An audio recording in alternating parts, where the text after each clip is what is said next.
And we're back again. Yes, the track edition Ascenders are sitting back on the makeshift workbench, step ladder, and some plywood out in the RC workshop. All right, guys and gals, if you guys are sick of looking at the Viteras, let me know. I'll be more than happy to peel the axles and tracks off of this vehicle and slap them back on my Bronco and get the Bronco back up into action. As far as my brother's K5 is concerned, it's got a few more test rounds involved with that one. That is for darn sure. Yes, it does say Valinian VXL 3S on the side. Brother was liking the way that Valinian was working out in my truck so much that he decided to get one for his truck. Well, he wanted a Valinian anyway as a test motor, but it was just a reason to pull the trigger on one. So he went out and got a Valinian. I installed it into the truck the day after that Matt Yona was here on our last snow run video with these vehicles. All right, so I did a few changes to the vehicles since then. Changed up the battery location on my truck, dropped the pinion gear on my truck a little bit, installed the Valinian in this one as well, changed up the battery location on this one, and dropped the pinion gear down a little bit lower than what it is on my truck. I switched mine out from a 36 tooth to a 34 tooth, just trying to get a little bit more crawlability out of that sensorless brushless motor. And I started Ian's out with a 31 tooth. So we'll see which one works out better. If the 34 works out better, we'll put one in his. If the 31 works out better, we'll put one in mine. If I think it needs to be lower than the 31, then we'll go from there. So taking a look at my K10 Ascender here. Once again, if you guys and gals are sick of looking at this thing, let me know. I'll be more than happy to pull those tracks off and throw them back onto my Bronco. But this guy's future has really changed regardless of any of that stuff. Today is February 24th. 2023, and my birthday is tomorrow. So I've got a brand new set of axles for this truck. Actually, my brother is a heck of a guy. He went online on eBay and got a set of Traxxas TRX4 Blazer axles for me as a birthday gift. They showed up a couple days ago, so we got those guys sitting here. Actually, let's take a peek at those real quick, not to get sidetracked. So here they are right here. Now, as far as axles go, I seen a bunch online. My brother ran these past me before he pulled the trigger on and made sure that I looked at them. Just to make sure that they were actual Traxxas axles and not Endura axles. Now, I'm not too sure if there's a difference between the Traxxas axles and the Endura axles, but I've seen a whole bunch of Endura axles for sale online. Prices do vary. Most of them were right around $150. Some people were passing them off as TRX4 Sport axles, but then it said down below it that they had over 200 sold. So where do you get 200 TRX4 axles from? That's the question. As far as the Endura axles go, I found those after doing some more research. Ranging in price from right around $39 to $49 a piece. Most of the ones that I've seen didn't have locking differentials on them, and they all had red diff covers for the most part. Not too sure if there's a difference between the Endura TRX4 or Portal style axle and the actual TRX4 axles as far as plastic quality, bearing size, and location, and quality of the innards, all the steel for the axle shafts and all that other good stuff, if it's a different quality steel. Not too sure about any of that stuff. I wanted to make sure that I had Traxxas axles. That way I knew Traxxas gears were going to bolt up on the inside in the future, possibly, and that I could put tracks on them, not portals, but put tracks on them in the future, because that's definitely going to happen on this vehicle. So once again, regardless of what we do with these axles and tracks, this guy's future has permanently changed from here on out, and it's got a bright future ahead of it with these Traxxas TRX4 portal axles, lower gearing, portals, put tracks on it. Man, whole new world for the Ascender. And it's got a ton of ground clearance too. So nevertheless, inspecting the axles, taking a peek at these. Once again, if anybody out there knows if there's a difference between the Traxxas axles and the Endura axles, let me know. Maybe they're the same. I don't know. But it didn't come with wheel X's. No scratches on the axles that I can tell, that I can see. If there is, then they're from me, moving them around on this workbench. But otherwise, they are totally clean. Not a scratch on them. And the thread locker, well, the camera's not focusing in on it. But the thread locker, if we get it into the right light, it hasn't been disturbed. Well, the camera is being goofy here. But the thread locker and threads, nothing has been disturbed in that area. There we go. So in my opinion, they look brand new. Not too sure. Checking out the front axle, once again, not a scratch on it. Thread locker hasn't been disturbed. No wheel X's.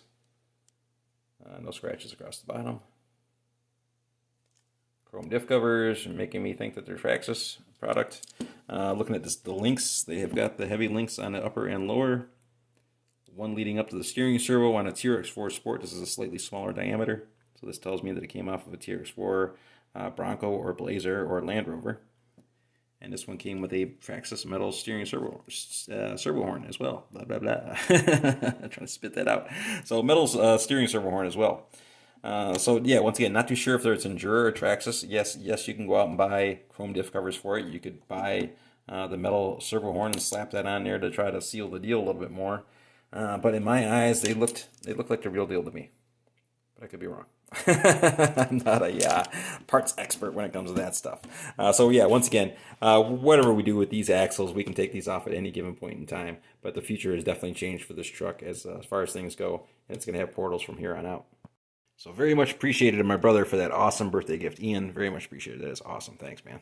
Battery location. All right, so the last couple times we had these guys out on video, I was noticing when we got into that soft powder, as soon as the vehicle started to lean in one direction or the other, the weight of that horizontal battery, that big heavy 3S battery, would just carry that vehicle right on over. Because the snow is just so darn deep around here, and the powder gets so darn deep that it's not hard to do, you know?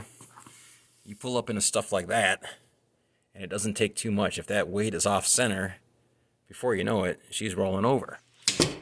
So I decided to change up the battery location on this guy. This is nothing new. Vatera people have been doing this for years. These vehicles have, once again, probably been out since around 2012. As far as putting TRX4 axles and tracks on them now, that might be brand new. I could very well be the first person to ever do that. I haven't done any YouTube searching on that, really, to see if anybody else has done it. Somebody offline could have done it for sure. There's no doubt about that. But hey, if it's not on video, it's never been done. If it's not on YouTube, then it hasn't been done, right? So could be the first person to do this. And hey, Vatera people, you guys should be ecstatic about this stuff. I mean, however you feel about Traxxas, putting these parts on your vehicle, man, that opens up a whole new world. That gearing is just so much lower in the Traxxas axles versus the Vatera axles. Opens up a whole new world with motor and gearing options. And then the ability to put the tracks on them, you know, opens up a whole new world for wintertime usage. And look at the ground clearance that we're picking up off this thing. Got my hand flat underneath it, and we're not even touching the truck. I have to use my thumb to push the truck up a little bit. We've got serious ground clearance at the chassis pan with these guys on there. And this is just with our stock suspension. That's not bad. So whole new world for you Vatera people by putting, you know, tracks on and TRX4 axles on your vehicle. So you guys should be ecstatic about that. And Traxxas as a company. You know, I apologize. I'm not being sponsored by anybody and not trying to offend anybody by putting a bunch of Traxxas parts onto a Vatera. But, you know, Traxxas as a company should be pretty happy about this as well because it opens up a whole new customer basis for them. People with Vateras possibly wanting to put Traxxas parts on them with the tracks, or maybe possibly a VXL. You might want a censored brushless motor for it. I, once again, put this in here out of necessity. I wanted a bigger motor, didn't have anything else laying around but that VXL, so that's why I put that into this truck. Regardless, once again, opens up a whole new sales market for the Traxxas guys. So hopefully nobody's upset about this little combination. Right now, if you were to add up all the parts, all the Traxxas parts that are on this vehicle, cost more than the vehicle itself. A Traxxas Vatera K10 Ascender, I want to say when they were brand new, sold for just over $300, maybe $329, somewhere in there. Don't quote me on prices, but not very expensive. And this thing at the moment has more than that in Traxxas parts on it. $200 just for the tracks, $150 for a set of axles. If you know, just saying, if you try to buy them off of eBay, probably around $150. So that puts us at $350 right there. Not to mention the VXL ESC and motor combination. That's another $160, $170 for that. So it jacks up the price through the roof. The value of parts on here far outweighs the truck itself. So once again, Traxxas should be happy about all this nonsense, and hopefully the Vatera people aren't too upset. And, you know, once again, boys and girls, if you guys are sick of looking at it, let me know. I'll peel the parts off it, put them back on my Bronco. But this guy's future is permanently changed. Back to the battery. Ran that battery right up the middle. People from Vatera people have been doing that stuff for years. I'm babbling here. Normally they make a little wedge to go in between the battery tray and the battery just to take up that gap, whether it's made out of wood, or a 3D printed plastic or metal. Usually people will make a little wedge there. I, you know, did it the hillbilly way. I took out one battery mount screw right here so I could jack up the front of the battery tray. Probably would be better to take this screw out and move it to this location and swap the brackets over from one side to the other, which would change our position from right here to back here. and that would get it up even higher. And it would still be able to hinge okay. So we could do that as well here in the future. Basically just rigged it up. Slapped a long stick pack in here, put a piece of foam in between the transmission and the bottom of the battery.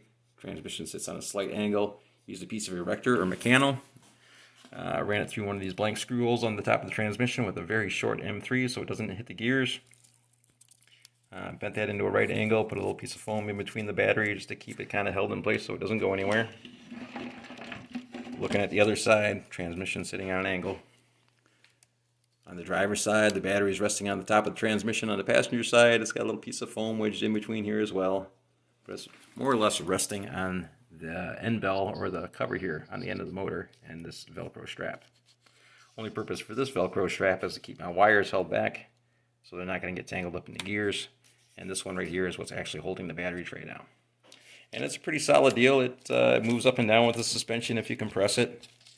And it's not interrupting with anything on our side-to-side articulation. So recentered the battery. Hopefully that works out better. Gets rid of some of our rollover. And dropped our pinion gear once again from a 36 down to a 34. So we started out with a 42. Well, actually we started out with a 12 tooth and an 86 tooth spur gear. And then we stepped it up to a 42 tooth and a 72 spur gear. So it went down 16 teeth on this one and went up 30 teeth on our pinion gear. And right now we're back down to a 34 on our pinion and still have that 70 tooth up there. All right, so let's take a look at the K5 Blazer here real quick. All right, checking out the K5. All right, so a little bit more rigging involved on the K5 with getting that VXL in there as well as relocating our battery tray. Lots of rigs going on. Driver is kind of rigged up in here, sitting on some little mechanical sawhorse, I guess. Everything's a big old rig on this vehicle, on all my vehicles, really, for the most part. But they're good rigs. They all work out perfect, you know. It works out great. All right, so checking out the Vatera K5 Blazer Ascender Track Edition. This one all started out with a Vatera, or my brother purchased a Vatera factory battery relocation kit. So it eliminated that small shorty pack floating tray in favor of a longer stick pack sitting in here horizontally. So normally this battery tray would be sitting, pull it up and off and pull it over this way and sitting down like that. So these mounts right here, these lower mounts, would be sitting right about here where the end bell is on the motor. And then the top of the battery tray would be mounted to, sorry for the angles, this little side mount right here. Very professional, right? And this other mount right there on the other side would fasten in on the top of the battery tray. So basically took our battery tray from its sideways location and turned it into a vertical location and used those brackets off my last battery tray to rig into a little holder to keep this guy held in check. All right, so we'll take a peek at that here in a second. Had to do some swapping around with other brackets here. Our other lower mount right down here normally gets mounted to this bracket right here. And this bracket right here is normally sitting right here by the end bell on the motor. So bracket was sitting in the wrong spot. Motor was hitting it. Couldn't put the motor in here unless we either A, cut this chunk off of it, or B, relocated it. Vatera parts are getting to be few and far between, especially something like this. So a lot easier to relocate it. I just peeled off the Nerf bars, took this bracket off from the driver's side, put it onto the passenger side, and vice versa, essentially moving it from this position here to back here behind the pinion gear. And we have no problems with that. Plenty of clearance, and we can get the motor in without a problem. So that was taken care of, relocated. This little mount right here, don't pay attention to that cut. That was made there for a previous mod. All right, so the bottom of the battery tray, I had to remove some gusseting on the bottom of it. There's a little white streak that we might see here on the bottom of the battery tray, possibly, if we get the camera in on it. So I had to go in there and remove some of that gusseting so it would sit on top of the transmission a little bit more level. As far as fastening this one down, there is a couple of mounts on top of those transmissions. Essentially a Vatera twin hammers transmission, and they come with a 2-speed transmission with a shift servo mounted up on top. And right where that M3 thread is sticking down through the top of the transmission there, that is where one of the shift servo screws would be fastened at, or located at. So I drilled out the top of the battery tray, chamfered the hole for the screw, and then ran a tapered head M3 down through the top into that mount, attaching the battery tray to the top of the transmission. not being sponsored by anybody. I had to put this on here to cover over the head of the screw. Since the battery tray is sitting on a slight angle, screw's going in straight, hole has been chamfered. Using a tapered head screw, it's sitting flush over here on the left-hand side, but on the lower side over here on the right, it's sitting up a little bit. So I put this piece of thick double-sided tape on here just to give it a little bit of padding on the top of the battery. And then added another small piece of foam right down here just to even it out across the board. So the original mounts are right here. That would get located down here by the motor. And right here, these two guys, which would be mounted right here and right there on the other side of the chassis. And then we basically just took it from this position and moved it to this position. Ran a screw down through here, not being sponsored, but my dad used to work for those guys. And another one down here to a custom little mount. Now, sorry for the cameras here, angles here. These guys right here, I took off on my battery tray when I had that horizontal mount on it. Yeah, I'm all over the map. When I had that horizontal mount on my vehicle, if I got a picture of it, I'll show you guys here. And these guys right here, and these little brackets, are the ones that were on my battery tray when I rigged up that horizontal battery tray on my Vatera K10. If you want to see what that one looks like, you're going to have to go back and check out one of the previous videos. But regardless, repurpose those little brackets, bend them from a right angle into a Z, essentially, to make this little bracket right here. So I basically just wanted a little finger to hold up the bottom of this tray. And it's resting on top of the servo mount and attached right there and zip tied or nylon strapped up to the front of the servo mount just to get a little added security there. Then I drilled a hole, chamfered it out, ran a tapered M3 down through and a lock nut on the back half to attach it to this bracket here. And the other bracket is just there for moral support. It's not getting in the way of any of the suspension movement. We can move our suspension up and down and it's not hitting the battery tray.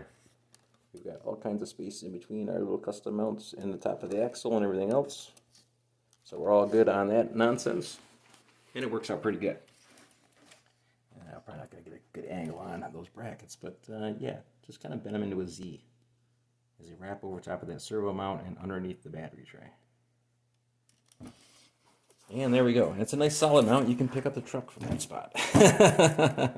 When I build something, I build it well. So there we go on that. We got the VXL in there. We've got the battery relocated. So you should be a little bit better with the center of gravity. As far as the ESC goes, mounted up in the same way that I mounted mine up.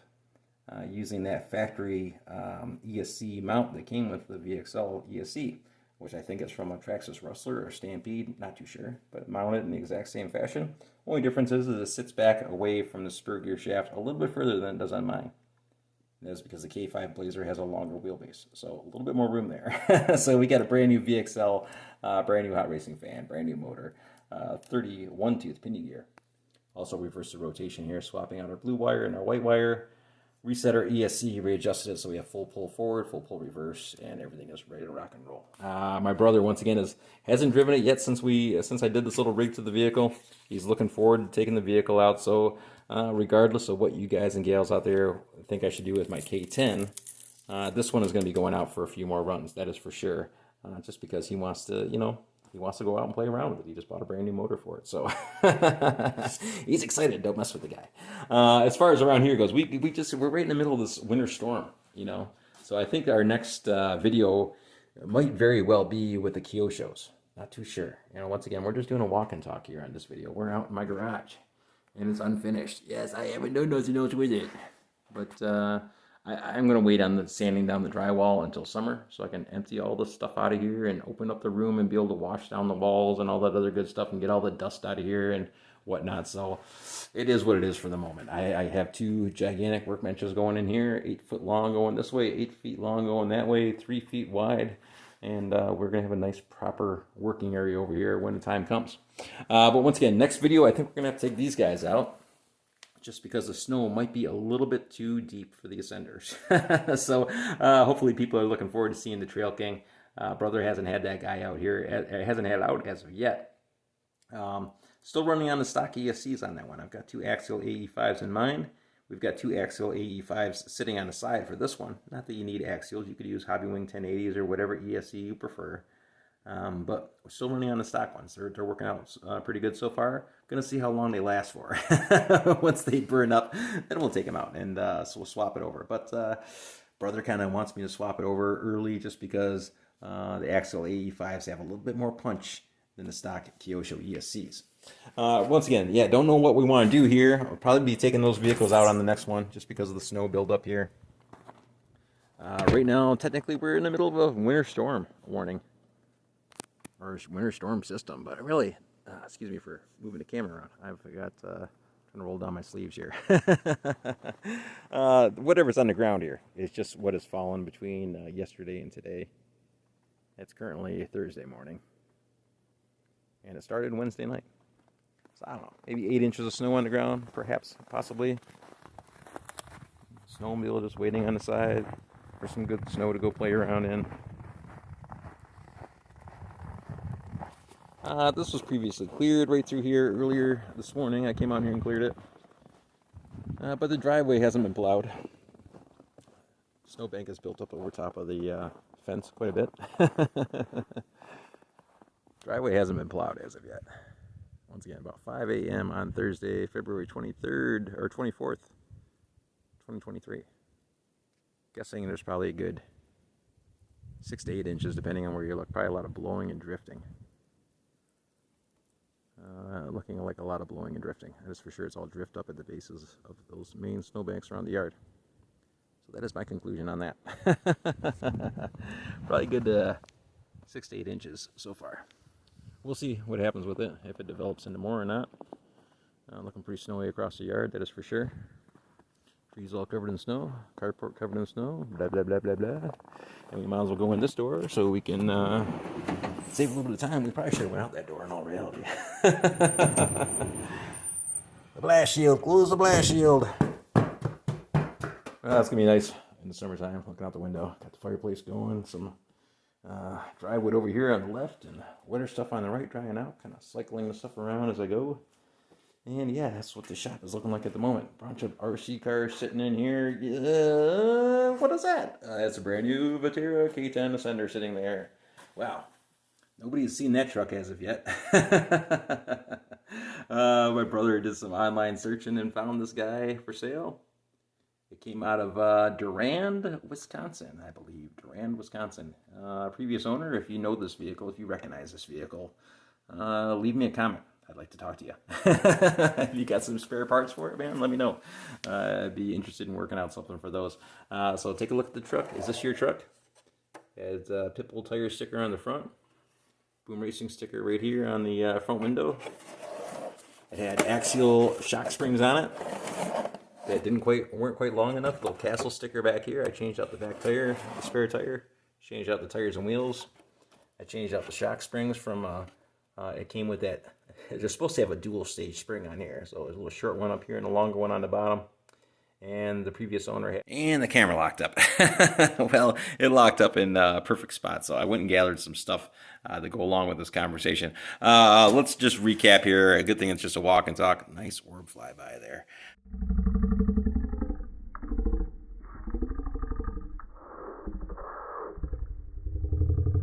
Good thing it's just a walk and talk.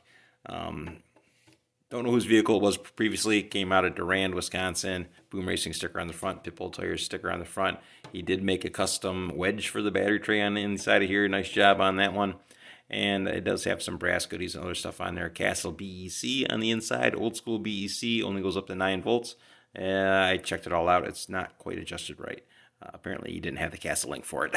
I don't have one either. But it's only putting out 5.71 volts. But that could be adjusted for 6 volts or 7.4 or 8.4 or up to 9 volts ultimately. So you can adjust it to whatever you want. But you need a Castle link, which is varies in prices, $20 to $30 range, I guess. And it basically is just a cord that goes from the back of the BEC into your laptop, and then you can download a program from Castle and adjust it accordingly. Pretty simple, but just a matter of getting that cord.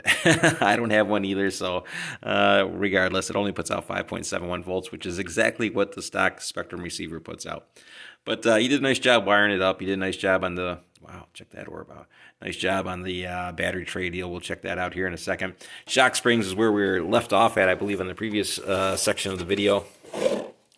He did have a set of axial springs, I believe, in here. Originally, the Vateras come with a dual stage spring. So somewhat long spring on the bottom, a little plastic spacer, or a little plastic collar, and then a shorter spring up on top. I believe he had some axial springs in here. I put some stock R.C.A.D Gen 8 springs on here, since we have the RC 4-wheel drive King off-road shocks on my niece's truck. We had our old shocks sitting off to the side. Yes, I could have put the R.C.A.D shocks on there, but these have shorter travel. The K10 shocks have a longer travel on them. So this is the stock spring, or the spring that he had on there. Oil was a little bit thick too there. I changed that out. But he was running a sagged out suspension setup with it, and I don't blame him for it. Or either that, or he was just, shorted us the parts, not too sure. It's a used vehicle, you get what you get. I can't remember what my brother paid. I think he paid $225 for this truck. Paid $150 for mine. That was another sweet flyby. A couple of them coming through there. So changed out the shocks, shock springs. Changed out the collars on the bottom as well, because the R.C.A.D shock springs were a little bit fatter. But they went right on here, and perfect fit. Which brings out another question here, another thing that I realized. Once again, good fit on the shock. Plastic collar fit right on there as well. No problems there. Now, shamefully, I haven't rebuilt any of the shocks on our Vetera K10s. If it's not broken, don't fix it. They work great. So I never got around to rebuilding them. But what I didn't realize was that at the bottom of every shock piston, right between the shock piston and the link, there was a rubber grommet on each shock. Now, I believe Vetera has had them on there for bleeding purposes, as well as a bump stop for travel, I suppose. But I removed those after rebleeding the shocks. I left it in there for bleeding, and then I removed it and gained more articulation. So we got more articulation out of these shocks all the way around. Sorry for the camera angles. By removing that grommet, I can't push down hard enough from this side. So gained some articulation, which was pretty cool.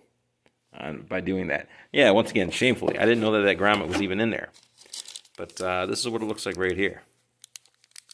I'd say it's about, 5 millimeters maybe? It's definitely thicker than 4 millimeters. Slightly tapered at the top, kind of like a little rubber bump stop. One on each shock. And yeah, I went through and took them off on my Ascender and on my brother's as well. Since we've got the portal axles, we've got plenty of clearance for them. So no problem with that extra articulation. It's kind of awesome, really. But on this one, picked up a problem on the back. By removing that grommet, the tire started to rub right there on the top of on the roll cage section back here. So that required a body lift, or a custom body lift.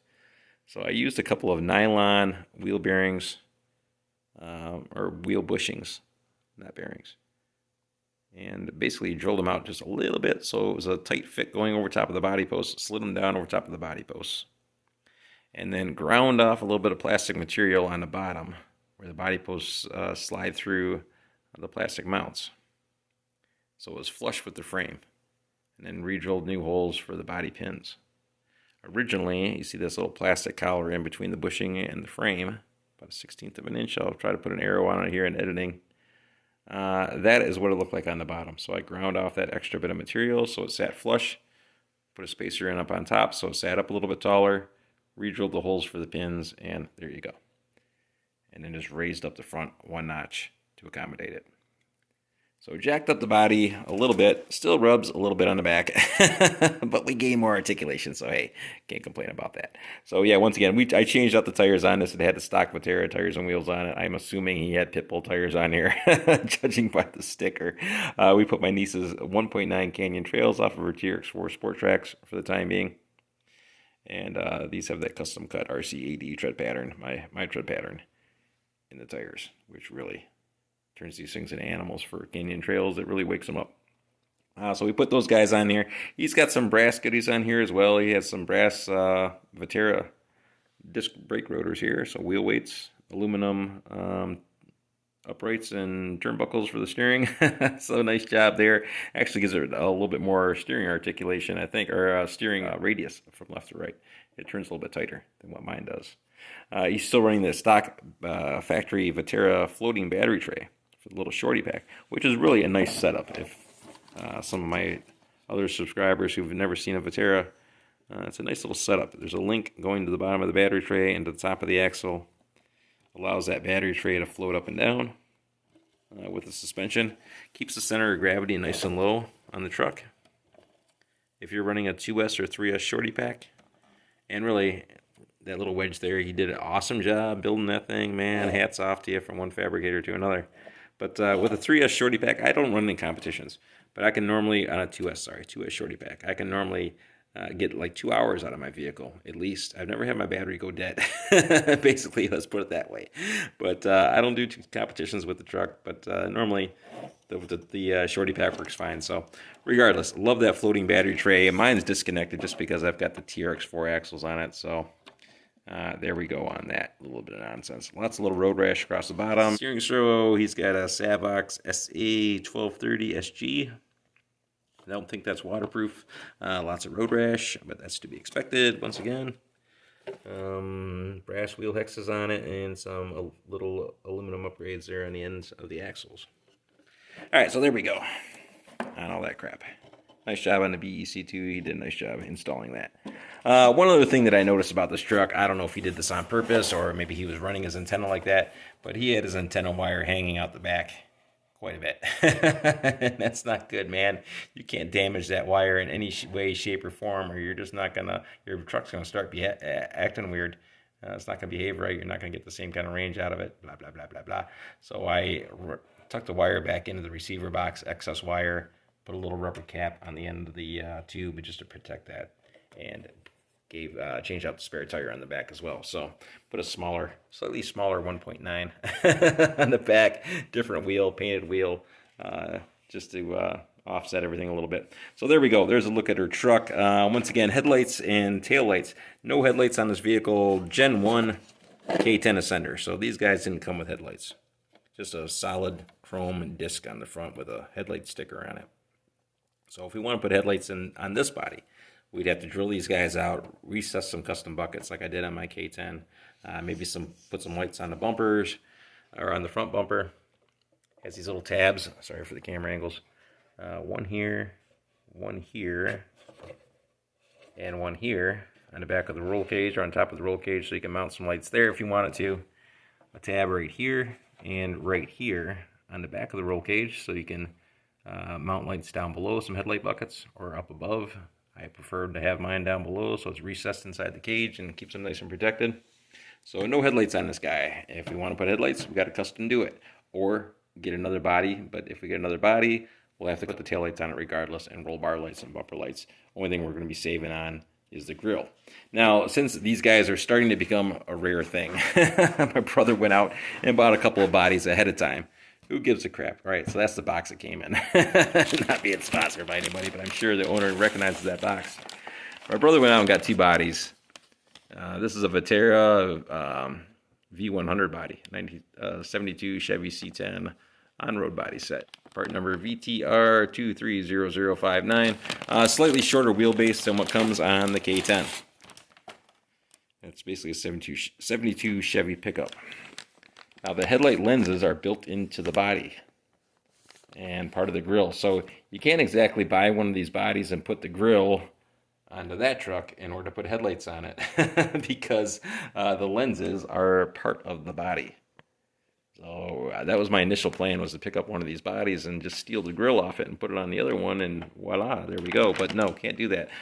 So we got another K10 body essentially sitting here, slightly shorter wheelbase. So if we want to use this cab, basically the same cab as what's on the K10, we probably have to cut this straight across the back of here, across the top, and out down the other side, heat this up, bend those ends in, and then mount the roll cage on the back of that. But it is doable. We could use this body on the K10. But my brother ordered a K10 body just in case.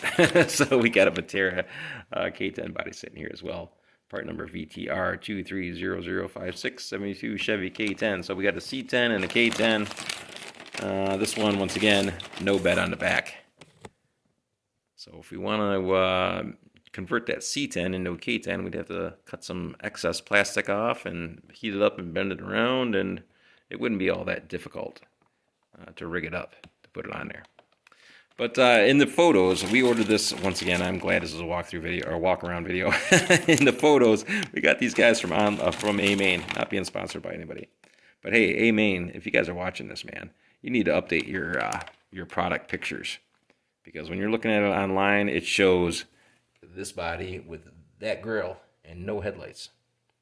And when you get it, it has the lenses built into the body, and it does come with the grill, with the headlight cutouts, and the headlight buckets. Once again, you can't order this body and take that grill and put it onto this body, because this body, or because the grill doesn't come with lenses. The lenses are built into the body.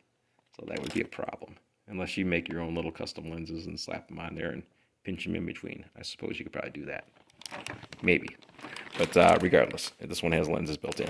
So we've got another body sitting off to the side. This one's going to get repainted. Probably the same color as my niece's Terra Scorcher. She likes that metallic blue. And so I'll probably hook it up with that color. So there we go. Yeah, who gives a crap? Good little box there. All right, so yeah, there we go again. Niece's new K10. Previous owner, if you recognize the truck out of Durand, Wisconsin, that's where it came from. You recognize the truck, you know, feel free to leave a comment, man. Let me know. Don't care about wear and tear on the vehicle or anything like that. Just love to talk to you about the vehicle. If you got any spare parts for the vehicle, some original parts, wouldn't mind getting a hold of those either. And yeah, so there we go on that. Niece was getting straight A's in school. Brother, you know, wanted to reward her for doing a great job, and she doesn't have an Ascender, so she does now. All right, so there is a first look at my niece's new used K10 Ascender. Once again, I think my brother paid right around $225 for that. Not too bad. Came with, you know, ready to run. Basically, everything works on it. And I think I paid around $150 for mine. All right, there we go. TRX6 sitting there as well. Half a Bronco, half a Bronco. A bunch of transmitters laying around as we walk around my garage and look at everything that we got laying around on the side.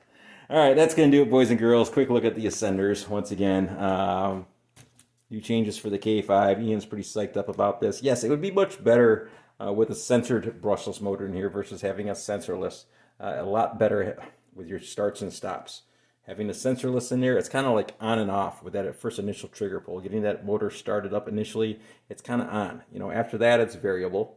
But that initial start up and stop is right away. It's on or off. It doesn't have that slow, easy startup like you would with a censored brushless motor. So ultimately, censored brushless would be a better combination to go with all this nonsense. As far as my brother putting a VXL in here, he wanted a VXL regardless as a bounce motor, something that he can move around from vehicle to vehicle and just goof around with. So he bought that for two different reasons. One, just for testing in here. Why not? It's wintertime. The VXL is working good in mine. Two, bounce motor to move from vehicle to vehicle. All right, so there we go on that. There's a little look at the K10 or the K5 with all its new little upgrades there. Relocated battery, VXL system, starting off with a 31-tooth pinion gear once again, just so we can try to narrow the pinion gears down a little bit. My K10 Ascender, if you guys and gals are sick of looking at this girl, let me know. Once again, I can take these axles and tracks off here ASAP and put them back on my Bronco and get the Bronco back up in action. That is the plan, ultimately. But once again, this guy's future has changed. We've got portals to go on it from here on out. So it's got a bright future ahead of it once again. As far as tracks go, it's going to have to wait until next Christmas before we can get a set of tracks for it. Just don't have the capital for that right at the moment. But if we do any more testing with this, with the other set of portals on it, I'll put a set of tires on it. I do have sorry for bouncing around. We do have my WL Tilley's 10428A hydroplane truck out here, which was the first one to have that Valinian system in it. How ironic is that? So the first vehicle to have that same Valinian system in it that's in my Ascender now. We can take those 2.8 sand paws off of this vehicle and slap them on that Ascender and do some more snow testing with these tires. So we can take the tracks off at any point in time and put a little set of tires on it and see how it does with the 2.8s and go from there. We have plenty of clearance to clear those 2.8, so we should be good to go on that aspect. We might be able to get bigger tires on there. Not too sure. Probably have to do some more gearing changing with it just because we'll be going from tracks to tires. But it should be interesting regardless. All right, so that's going to do it on this video, boys and girls. Sorry for being all over the map. We got parts laying all over the place. Try to gingerly put this body back on. Difficult to do one-handed on camera. Normally it drops right on there. There we go. All right, so that's going to do it, boys and girls. Next run, and once again, not too sure what we're going to do. We're right in the middle of this winter storm, so depending on snow accumulation, we may have the Vateras out, we may have the blizzards out. Just not too sure on that, but we're going to leave this video right here where it's at. And we will see you all on the next one. Thanks again.